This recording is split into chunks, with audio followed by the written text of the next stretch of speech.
കരകൾ ശബ്ദം ഉയർത്തി കർത്താവ് നല്ലൊരു മഹത്വം കൊടുത്താട്ടെ. ഇന്ന് എൻ്റെ ജീവിതത്തിൽ എൻ്റെ തൻ്റെ ഇടം കഴിഞ്ഞ കാലങ്ങളിൽ യേശു എൻ്റെ ജീവിതത്തിൽ പ്രാർത്ഥനയ്ക്ക് മറുപടി തന്ന ആ അനുഭവങ്ങളാണ് ഇന്നെന്നെ ബലത്തോടെ നിർത്തുന്നത്. അപ്പോൾ അന്ന് അത്ഭുതം ചെയ്ത ദൈവത്തിന് ഇന്ന് അത്ഭുതം ചെയ്യാൻ പറ്റത്തില്ലയോ? അന്ന് ഞാൻ പ്രാർത്ഥിച്ച വിഷയത്തിന് ദൈവം മറുപടി തന്നെങ്കിൽ ഇന്നത്തെ വിഷയത്തിൻ്റെ അകത്തും ദൈവം മറുപടി തരും. ഒരു കാര്യം മനസ്സിലാക്കണം, നിന്റെ പ്രശ്നം ചെറുതോ വലുതോ എന്നുള്ളതല്ല പ്രശ്നം, നീ വിശ്വാസത്തോടെ പ്രാർത്ഥിക്കുന്നുണ്ടോ എന്നുള്ളതാണ് വിഷയം. നീ വിശ്വാസത്തോടെ പ്രാർത്ഥിച്ചാൽ എത്ര വലിയ പ്രശ്നങ്ങളാണെങ്കിലും പ്രാർത്ഥന പരിഹരിച്ചു തരും. അതിൻ്റെ വാക്യം 5, അബ്രഹാം ബാല്യക്കാരോട് നിങ്ങൾ കഴുതയുമായി ഇവിടെ ഇരിപ്പീൻ, ഞാനും ബാലനും അവിടത്തോളം ചെന്ന് ആരാധന കഴിച്ചിട്ട് മടങ്ങി വരാമെന്ന് പറഞ്ഞു. Praise the Lord. എന്നെ വളരെയേറെ എൻ്റെ ഹൃദയത്തിനെ തൊട്ട ഒരു വാക്യമാണത്. ദൈവത്തിൻ്റെ വാക്ക് കേട്ടപ്പോൾ അബ്രഹാം ഇറങ്ങി പുറപ്പെട്ടു. പുറപ്പെടുന്നത് തൻ്റെ ഏകജാതനായ മകനെ ബലി കഴിപ്പിക്കാനാണ്. ഞാൻ ആലോചിക്കുമായിരുന്നു, അബ്രഹാമിന് എന്നെ തൻ്റെ ഇടമാ.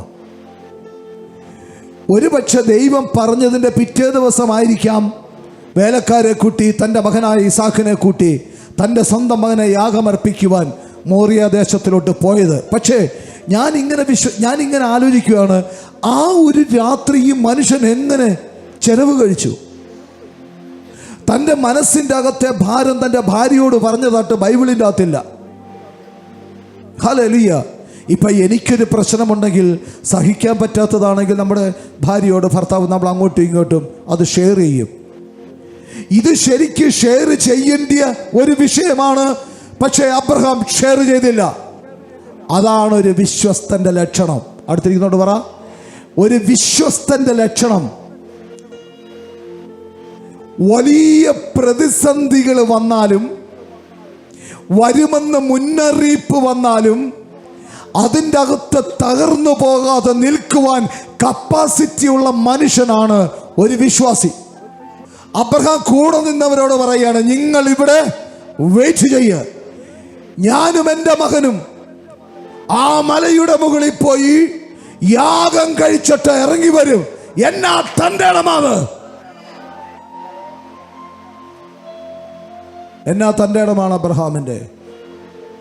ഒരു മകനെ യാഗമർപ്പിച്ചു കഴിഞ്ഞാൽ അവൻ ഫിനിഷ്ഡ്, തീർന്നു, അവൻ ചാരമായി. പക്ഷെ അബ്രഹാം പറയുകയാണ്, നിങ്ങളിവിടെ വെയിറ്റ് ചെയ്യുക, ഞങ്ങൾ പോയി ആരാധന കഴിഞ്ഞിട്ട് ഇറങ്ങി വരും. സ്തോത്രം. ഇന്ന് പകൽക്കാലം എനിക്കറിയത്തില്ല, എൻ്റെ അകത്ത് തിളച്ചു വരുന്ന ആത്മീയ സാന്നിധ്യത്തിൽ നിന്നുകൊണ്ട് ദൈവത്തിൻ്റെ പരിശുദ്ധാത്മാവ് ആരാണ്ടോടൊക്കെ ഇങ്ങനെ പറയുന്നു, നിന്റെ പ്രശ്നം എത്ര വലുതാണെങ്കിലും, ഒരു മോറിയ മല പോലെ ഉയർന്നു നിൽക്കുന്ന പ്രശ്നമാണെങ്കിലും അതിൻ്റെ താഴ്വാരത്തിൽ നിന്നുകൊണ്ട് മോറിയ മലയുടെ മുകൾ ദേശം നോക്കിക്കൊണ്ട് നീ വിളിച്ചു പറയണോ, ഞാനും എൻ്റെ കുടുംബവും അവിടെ പോയി ആരാധന കഴിച്ചിട്ട് തിരിഞ്ഞിറങ്ങി വരുമ്പോഴാ സാത്താനെ എന്ന് പറയാനുള്ള ഒരു അഭിഷേകത്തിൻ്റെ മണ്ഡലം ഇന്ന് പാൽക്കാലം യേശുവിൻ്റെ നാമത്തിൽ തുറക്കട്ടെ. ഈ വിഷയം എന്നെ തകർക്കാൻ സാധ്യതയുണ്ട്, എൻ്റെ തലമുറയെ തകർക്കാൻ സാധ്യതയുണ്ട്, എൻ്റെ കുടുംബത്തെ തകർക്കാൻ സാധ്യതയുണ്ടെന്ന് കണ്ടാലും ആ പ്രശ്നത്തിൻ്റെ ചുവട്ടിൽ നിന്നുകൊണ്ട് അതിൻ്റെ മുഖത്ത് നോക്കി പറയണം, ദുഷ്ടസാത്താനെ, ഞാനും എൻ്റെ തലമുറയെ കയറി വരികയാ. നിന്റെ തലയെ പൊട്ടിച്ചിട്ട് നിന്റെ തലയെ അറുത്ത് കളഞ്ഞിട്ട് ഞങ്ങൾ ഇവിടെ തിരിച്ചു വരുമെന്ന് ഇന്ന് പകൽക്കാലം ആത്മാവിൽ വിളിച്ചു പറയുവാൻ നട്ടലുള്ള ഒരുത്തൻ ഇതിൻ്റെ അകത്തുണ്ടെങ്കിൽ യേശുവിൻ്റെ നാമത്തിൽ നിന്റെ മുകളിൽ ഈ ദൂത് ഒരു അഭിഷേകമായി വ്യാപരിക്കുക.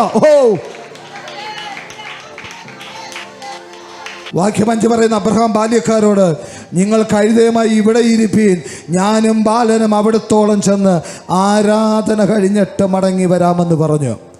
ഇന്ന് തലമുറയുടെ കാര്യത്തിൽ ആരെങ്കിലും ഭാരപ്പെടുന്നെങ്കിൽ, സ്തോത്രം, നിന്റെ തലമുറ ഒരു വല്ലാത്ത മേഖലയിലാണ് ചെന്ന് നിൽക്കുന്നതെന്ന് നീ വിചാരിക്കുന്നുവെങ്കിൽ, നിന്റെ തലമുറ പലപ്പോഴുമായിട്ട് പറയുന്ന മമ്മി പപ്പ എനിക്ക് എന്തൊക്കെ ഒരു അസ്വസ്ഥത തോന്നുന്നു, എവിടേക്കോ എന്നെ എന്തൊക്കെയോ ബലാത്കാരം ചെയ്യുന്നത് പോലെ തോന്നുന്നു എന്നൊക്കെ നിന്റെ മക്കൾ പറയുന്നെങ്കിൽ ഇന്ന് ആ കുഞ്ഞിൻ്റെ കരം പിടിച്ചിട്ട് മാതാപിതാക്കൾ സ്വർഗത്തോട്ട് നോക്കിയിട്ടൊരു കാര്യം പറയണമപ്പാ, എൻ്റെ കുഞ്ഞിൻ്റെ മുകളിൽ വ്യാപരിക്കുന്ന അന്ധകാര ശക്തിയുടെ മുകളിൽ ഞങ്ങൾ ജയമെടുക്കാൻ പോകുകയാണ്, ഞങ്ങൾ ഈ മല കയറാൻ പോകുകയാണ്, ഈ മോറിയ മല കയറാൻ പോകുകയാണ്. എൻ്റെ കുടുംബത്തിൻ്റെ കരം പിടിച്ച് ഈ മോറിയ മലയെ ഞങ്ങൾ കയറും. ശത്രു ഒരുക്കി വച്ചിരിക്കുന്ന പദ്ധതി എന്താണെങ്കിലും അതിൻ്റെ അകത്ത് ചെന്ന് നിന്നിട്ട് ഞങ്ങൾ ആരാധന കഴിച്ചിട്ട് തിരിച്ചിറങ്ങി കുടുംബത്തിൻ്റെ അകത്ത് കയറുമെന്ന് അങ്ങനെ വിശ്വസിക്കുന്നവരാരെങ്കിലും ഉണ്ടെങ്കിൽ ഇന്ന് പാൽക്കാലം ചില മോറിയ മലയുടെ മുകളിൽ നിനക്ക് വേണ്ടി ദൈവം അത്ഭുതങ്ങൾ ചെയ്യാൻ പോകുന്നു. നിന്റെ തലമുറയ്ക്ക് വേണ്ടി ചില മോറിയ ദേശങ്ങളിൽ അത്ഭുതങ്ങൾ സൃഷ്ടിക്കപ്പെടാൻ പോകുന്നുവെന്ന് ദൈവത്തിന്റെ പരിശുദ്ധാത്മാവ് ദൂത് പറയുകയാണ്. അബ്രഹാമേ, ഈ തൻ്റെ ഇടം നിനക്ക് എവിടെ ഉണ്ടായി? എങ്ങനെ ഉണ്ടായി? അബ്രഹാം പറയും,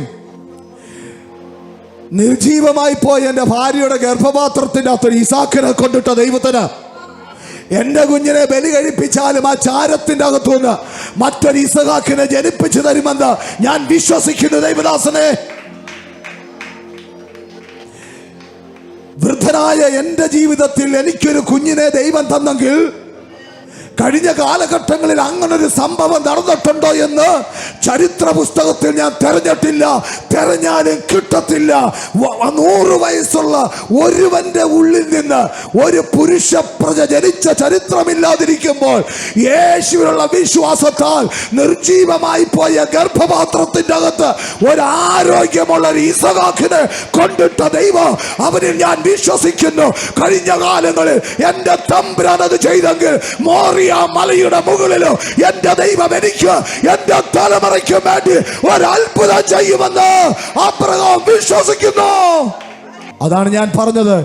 കഴിഞ്ഞ കാലങ്ങളിൽ ദൈവം ചെയ്ത ചില പ്രവർത്തികളാണ് ഈ കാലഘട്ടത്തിൽ വലിയ മോറിയ മല പോലെ നിൽക്കുന്ന വിഷയത്തിന്റെ മുമ്പിലും പതറിപ്പോകാതെ അതിൻ്റെ മുഖത്ത് നോക്കി ഞാൻ കയറി വരുന്നടാ, വന്നിട്ടൊരാരാധന കഴിച്ച് നിനക്കെന്നെ പിടിച്ചു നിർത്താൻ പറ്റാത്ത തരത്തിൽ ഒരാരാധന കഴിച്ച് ദൈവ സാന്നിധ്യം പേറിക്കൊണ്ട് ഞാൻ തിരിച്ചിറങ്ങി വരുമെന്ന് പറയാനുള്ള ആർജവം കഴിഞ്ഞ കാലഘട്ടങ്ങളിൽ തമ്പുരാൻ നിന്നെ പഠിപ്പിച്ച പാഠമാ. അതിങ്ങനെയാണ്. സാധ്യതകളിലോ നീ പ്രാർത്ഥിക്കാൻ മനസ്സ് കാണിച്ചാൽ സാധ്യതകളെ ഉരുവാക്കി തരുന്ന ഒരു ദൈവമാണ് നിന്റെ ദൈവമെന്ന് ഇസഹാക്ക് പറയുകയാണ്. തീയും വിറകുമുണ്ട്, എന്നാൽ ഹോമയാഗത്തിന് ആട്ടിൻകുട്ടി എവിടെയെന്ന് ചോദിച്ചു.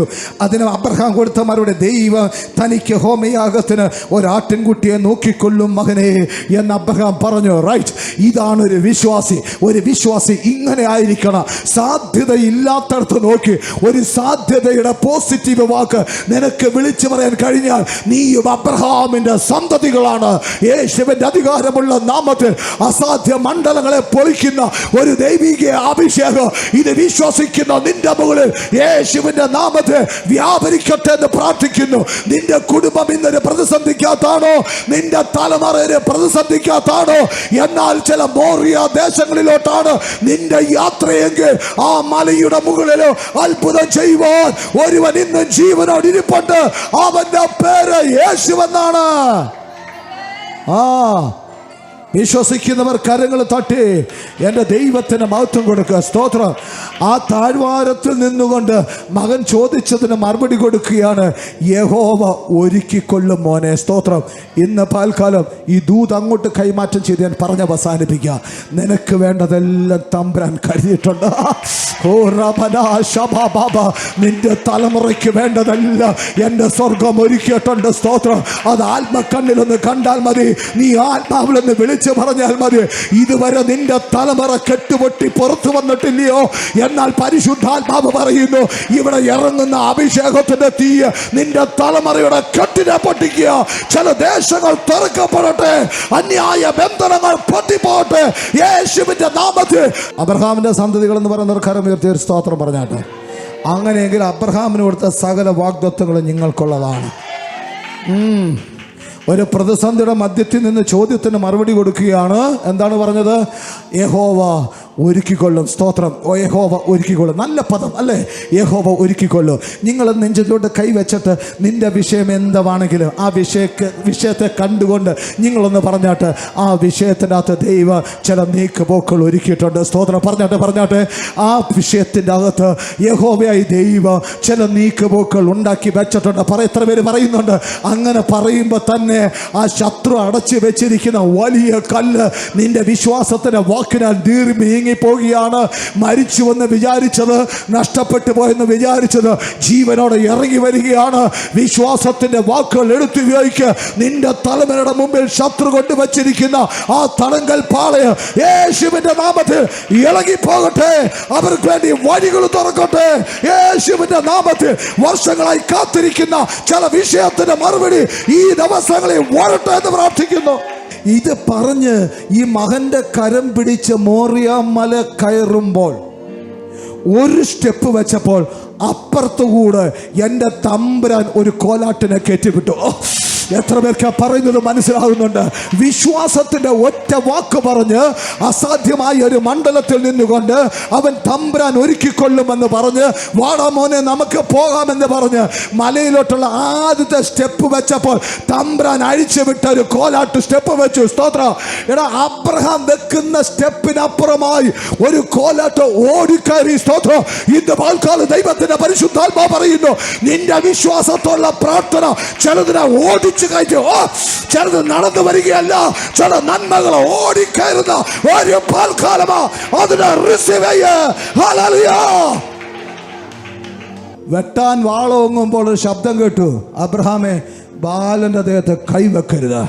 ഇന്ന് പകൽക്കാലം ദൈവത്തിൻ്റെ ശബ്ദം നിന്റെ തലമുറയിലോട്ട് ഞാൻ അങ്ങോട്ട് പറഞ്ഞു വിടുകയാണ്. ശത്രു വാള് വെക്കാൻ ആഗ്രഹിക്കുന്നുവെങ്കിൽ അതിനെ തടയുന്നൊരു ദൈവികക്കാര് നിന്റെ തലമുറയുടെ മുകളിൽ വെളിപ്പെടുന്നുവെന്ന് ദൈവത്തിൻ്റെ പരിശുദ്ധാത്മാവ് ദൂത് പറയുന്നു. നിന്റെ തലമുറയൊന്ന് കണ്ടാട്ടെ, നിന്റെ മകളെ ഒന്ന് കണ്ടാട്ടെ, നിന്റെ മകനെ ഒന്ന് കണ്ടാട്ടെ.